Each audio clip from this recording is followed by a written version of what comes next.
Hello friends, कैसे हैं आप लोग। आज जो नया वीडियो मैं लेकर आई हूँ आपके सामने वो है प्रोसेसिंग का। इसके पहले हम लोगों ने प्रीलिमिनरी प्रिपरेशंस कवर किया था जिसमें एक टर्म आया था प्रोसेसिंग। तो उस प्रोसेसिंग की बात हम कर रहे हैं क्योंकि वो फर्दर जो प्रोसेसिंग है वो और भी बहुत से टेक्निकल टर्म जो है वो इन्वॉल्व करता है। तो प्रोसेसिंग जनरली इंक्लूड करता है all the ingredient to get food ready for cooking and serving. The various process includes under this are. इसमें कह रहे हैं कि कुकिंग किस फूड को रेडी करने से पहले जितने भी स्टेप आप इन्वॉल्व करते हैं या सर्विंग करने के पहले या कुक करने के पहले जितने भी स्टेप इन्वॉल्व होते हैं उनको हम क्या बोलते हैं, प्रोसेसिंग बोलते हैं। और ये कई स्टेप हो सकते हैं जैसे कि मिक्सिंग। मिक्सिंग में क्या होता है, मिक्स जनरली आप रोज़मर्रा की ज़िंदगी में भी मिक्सिंग करते हैं, मतलब to combine ingredient in such a way that the part of each ingredients are evenly disperse in the total product, है ना।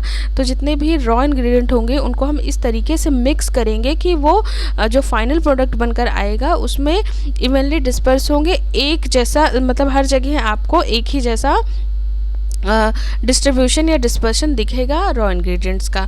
तो मिक्सिंग का मतलब होता है प्रॉपर मिक्स करना कि जो फाइनल प्रोडक्ट है उसमें इवनली डिस्पर्शन दिखे। जबकि ब्लेंडिंग का मतलब क्या होता है कि हम इंग्रेडिएंट को दो या दो से ज़्यादा इंग्रेडिएंट को इस तरीके से ब्लेंड करते हैं कि वो अपनी सेपरेट आइडेंटिटी को खो देते हैं। दोनों में फ़र्क यही है कि मिक्सिंग में भी आप प्रॉपरली इवनली डिस्पर्स करते हैं, लेकिन यहाँ पर जो रॉ इंग्रेडिएंट है उसकी सेपरेट आइडेंटिटी खोती नहीं है। आप मतलब देख के बता सकते हैं कि इसमें क्या क्या पड़ा हुआ है। लेकिन ब्लेंडिंग में क्या होता है कि सेपरेट आइडेंटिटी खो जाती है, यानी देख कर तो आप नहीं बता सकते हैं, टेस्ट करके मे बी सेंसरी से आप बता सकें कि इसमें क्या क्या इंग्रेडिएंट है। तो ब्लेंडिंग के एग्जाम्पल होते हैं शेक जितने बनते हैं, आइसक्रीम है, ये सब ब्लेंडिंग के एग्जाम्पल हैं, है ना। जैसे बनाना शेक वगैरह जब हम बनाते हैं तो बनाना और मिल्क का सेपरेट आइडेंटिटी जो है वो खो चुकी होती है। बाइंडिंग में क्या होता है कि to cause a mixtures of two और more ingredient to adhere as a homogenous product, है ना। तो हम मिक्सचर बनाते हैं दो या दो से ज़्यादा इंग्रेडिएंट का इस तरीके से कि वो होमोजेनस प्रोडक्ट लगने लगे, यानी एक रूप प्रोडक्ट लगने लगे। तो जनरली बाइंडिंग के लिए हम स्टार्च या फिर एग का यूज़ करते हैं।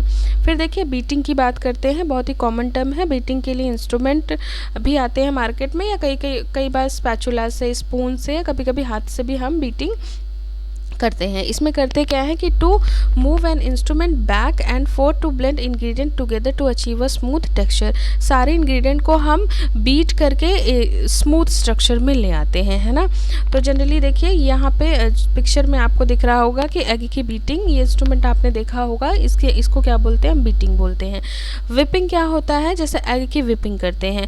विपिंग जनरली क्या होता है, बीटिंग ही होता है, लेकिन किस तरीके से हम इसको क्या करते हैं, रैपिड लिफ्टिंग मोशन में करते हैं, यानी कि हम बहुत रैपिडली करते हैं और ऊपर उठा के, यानी लिफ्टिंग मोशन में हम करते हैं ताकि एयर जो है उसका इनकॉर्पोरेशन हो सके इंग्रेडिएंट में। जैसे कि अगर आपको याद हो कि ऑमलेट जैसे जब बनाते हैं तो किस तरीके से हम उसकी जो है अपलिफ्टिंग करते हैं ऑमलेट बनाने से पहले एग की, वो विपिंग होता है। फोल्ड में क्या होता है, फोल्डिंग इसको बोलते हैं to mix a whipped ingredient. जैसे कि कोई भी विप्ड इंग्रेडिएंट, एग का मैंने एग्जांपल लिया, और भी चीज़ें विप्ड की जाती हैं। तो जैसे कोई विप्ड इंग्रेडिएंट है उसको tightly with another ingredient with gently turn one over and other with a flat implement, है ना। इस तरीके से दूसरे विप्ड इंग्रेडिएंट को इस तरीके से दूसरे इंग्रेडिएंट के साथ हम जेंटली उसको टर्न ओवर करके बार बार फोल्ड करके इस तरीके से हम इनकॉर्पोरेट उसमें करते हैं कि फ्लैट इम्प्लीमेंट हो जाता है, मतलब अब दिखेगा ही नहीं कि विप्ड इंग्रेडिएंट कहाँ गया और अदर इंग्रेडिएंट कहाँ गया, है ना। फिर देखिए मैशिंग की बात करते हैं कि crushing the food products a smooth texture develop होता है। हम इस तरीके से क्रश करते हैं जो भी हमारे पास इंग्रेडिएंट है उसको आपस में इस तरीके से क्रश करते हैं कि हमें एक स्मूथ स्ट्रक्चर मिल जाए। जैसे कि हम मैशिंग करते हैं वेजिटेबल्स की इन कटलेट के प्रिपरेशन में। स्टफिंग क्या होता है कि इंट्रोड्यूसिंग और फिलिंग अ फूड स्टफ, है ना। किसी भी फूड स्टफ के अंदर कोई भी इंग्रेडिएंट अगर आप फिल करते हैं तो उसको हम स्टफिंग बोलते हैं। जैसे कि स्टफ्ड पराठा होता है, और यहाँ पर आप पिक्चर में शिमला मिर्च की स्टफिंग देख सकते हैं। फिर देखिए हम बात करते हैं कोटिंग की। जो टर्म है coating refers to covering a food with a layer of crumbs, flour और other fine substance before cooking it. देखिए कुकिंग से पहले हम क्या करें, कोटिंग करते हैं। कोटिंग का मतलब होता है किसी भी इंग्रेडिएंट के ऊपर आप कवर कर दे रहे हैं। अब वो कवर किसी भी चीज़ का, क्रम्स का हो सकता है, फ्लावर का हो सकता है, या फिर दूसरे सब्सटेंसेस का हो सकता है। तो डिफरेंट तरीके होते हैं कोटिंग के, जैसे 3 तरीकों की बात की गई है। पहला होता है ड्रेडिंग। ड्रेडिंग का मतलब होता है कि जब किसी फूड स्टफ़ को हम पास कराते हैं थ्रू अ फाइन ड्राई और पाउडरी सब्सटेंस, है ना। जब भी किसी भी फूड स्टफ़ की या किसी भी फूड की कोटिंग हम किसी ड्राई या पाउडरी सब्सटेंस से करेंगे कोट करने के लिए, तो उसको क्या बोलते हैं, ड्रेडिंग। जैसे कि वो ड्राई सब्सटेंस कुछ भी हो सकता है, फ्लावर हो सकता है ना, सूखे आटे से अगर आप उसको कोट करें, या ब्रेड क्रम्स हो सकते हैं, आलमंड क्रम्स हो सकते हैं। तो ये सब क्या होते हैं, इसको प्रॉपर क्या बोलते हैं हम, क्या बोलते हैं, ड्रेडिंग बोलते हैं। ब्रेडिंग में क्या होता है कि 3 स्टेप्स इन्वॉल्व होते हैं किसी भी प्रोडक्ट को ब्रेडिंग के थ्रू जब आप कोट करते हैं। उसमें फर्स्ट ड्रेडिंग विथ फ्लावर, सबसे पहले जैसा हमने ड्रेड किया था तो उसमें हम फ्लावर यानी कोई भी आटा होगा उसमें हम उसकी ड्रेडिंग कर लेंगे, फिर हम उसको एग मिक्सचर में डिप कर देंगे, किसी भी एग मिक्सचर का जो लिक्विड होगा उसमें हम डिप कर देंगे, और उसके बाद हम उसको किसी क्रम्स में, जैसे ब्रेड क्रम्स हैं उनमें हम क्या करेंगे, कोट करेंगे और फिर उसको फाइनली कुक करेंगे। ठीक है, तो ये क्या होती है, ब्रेडिंग होती है। बैटरिंग में क्या होता है कि dip the food products in batter in semi liquid, जैसे कि नॉर्मल हम पकौड़ियाँ वगैरह बनाते हैं तो जो सेमी लिक्विड फॉर्म बैटर जो प्रिपेयर करते हैं उसके अंदर हम किसी भी चीज़ की, प्याज की बनानी है हमें या ब्रिंजल की बनानी है, जो भी पकौड़ियाँ बनाते हैं तो सेमी लिक्विड में आप उसको डिप करके फिर कुक करते हैं, इसको क्या बोलते हैं, बैटरिंग। याद रखिएगा, तो वहाँ भी आप कोटिंग, तीनों ही कंडीशन में आप कोटिंग कर रहे हैं, लेकिन कोटिंग में ड्रेडिंग अलग है और ब्रेडिंग अलग है और बैटरिंग अलग है। ठीक है, नेक्स्ट हम बात कर रहे हैं ब्लांचिंग की। तो जनरली मैंने पहले भी इस बात को डिस्कस किया है। ब्लांचिंग का मतलब क्या होता है कि एंजाइम को हम इनएक्टिवेट करते हैं। ठीक है, तो enzyme bringing spoilage can be inactivated, browning can be prevented due to inactivation of enzyme. तो ब्लांचिंग के थ्रू हम क्या करते हैं कि एंजाइम को इनएक्टिवेट करते हैं, जिससे कि स्पॉइलेज भी रुकता है और ब्राउनिंग जो होता है उससे भी हम प्रिवेंट कर पाते हैं। Blanching causes better exposure of pigment, hence improve the colour of the food. Blanching से क्या होता है, बेटर एक्सपोजर मिलता है पिगमेंट्स को, इससे कलर क्या होता है, काफ़ी इंप्रूव होता है, जैसा कि पिक्चर में आप देख पा रहे होंगे।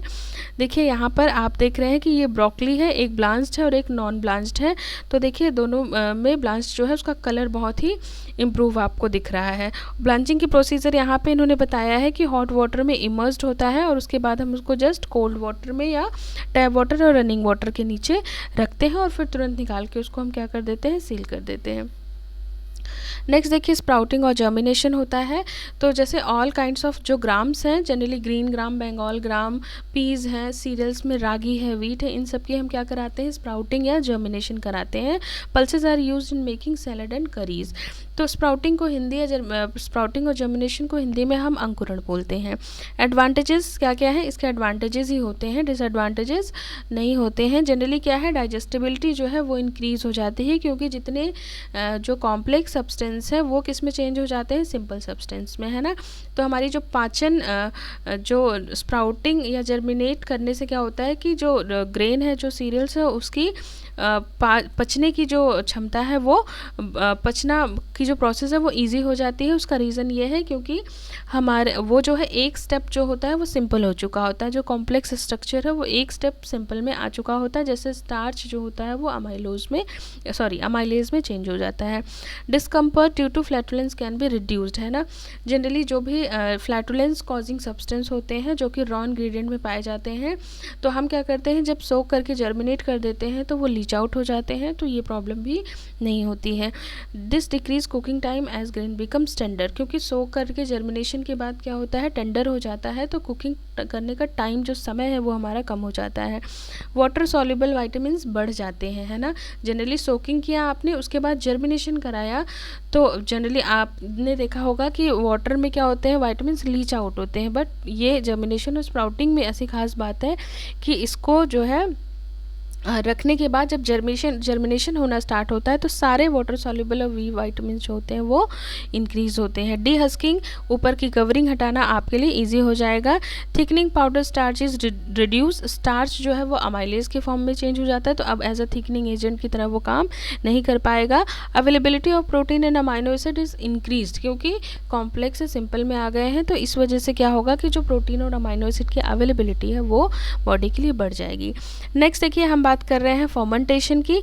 फर्मेंटेशन प्रोसेस जो होता है वो ब्रेक डाउन होता है यहाँ पर भी कॉम्प्लेक्स मैटर का सिंपल मैटर में, but with the help of added enzyme and bacteria, है ना। तो ये डिफरेंस है कि वहाँ भी सिंपल में हो रहा था, यहाँ भी सिंपल में हो रहा था, बट वहाँ पे जर्मिनेशन के थ्रू हो रहा था, यानी ऑटोमेटिक जब जर्मिनेशन होने लगता है तो ग्रेन्स में ऑटोमेटिक जो कॉम्प्लेक्स है वो सिंपल में चेंज हो जाते हैं।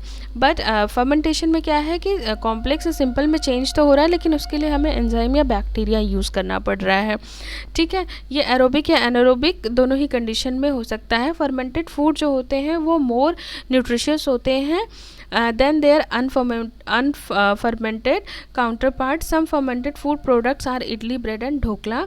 तो फर्मेंटेड फूड आपने बहुत से खाए होंगे, जैसे कि इडली है, ढोकला है और ब्रेड वगैरह है। एडवांटेज क्या क्या है कि textures and taste is improve, है ना। फर्मेंटेशन के साथ टेक्सचर और टेस्ट दोनों इम्प्रूव हो जाते हैं।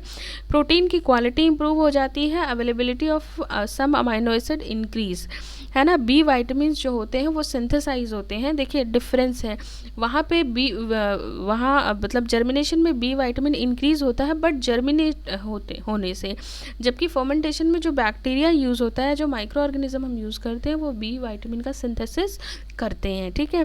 तो self life of food product can be prolonged, है ना, और किसी भी फूड स्टफ की सेल्फ लाइफ बढ़ाई जा सकती है फर्मेंटेशन से। जैसे कि मिल्क को हम फर्मेंट करा के कन्वर्ट कर देते हैं कर्ड में, और कर्ड की जो सेल्फ लाइफ है वो मिल्क से ज़्यादा होती है। फर्मेंटेड फूड ईजिली डाइजेस्टेबल होते हैं। डिसएडवांटेज क्या है कि sometimes unwanted micro organism can be develop and bring about spoils the food, है ना।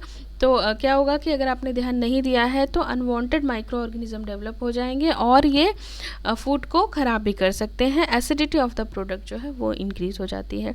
तो इस तरीके से हमने प्रीलिमिनरी प्रिपरेशंस में प्रोसेसिंग जो था, जिसमें हमने mixing, blending, folding, whipping, beating और ये सारे टर्म्स और भी टर्म्स हमने जर्मिनेशन, स्प्राउटिंग, फर्मेंटिंग, ये सारे टर्म्स हमने ब्लांचिंग क्लियर किए हैं, ठीक है। तो बहुत ही इंपॉर्टेंट है, इससे बार बार क्वेश्चन पूछे जाते हैं। तो वीडियो कैसा लगा फ्रेंड्स आपको? आप जो है चैनल को सब्सक्राइब करिए, वीडियोस को लाइक करिए, कमेंट करिए अगर कुछ आपको लग रहा है ज़रूरत है या कुछ और आपको इसमें जानना है तो। Okay, thank you guys.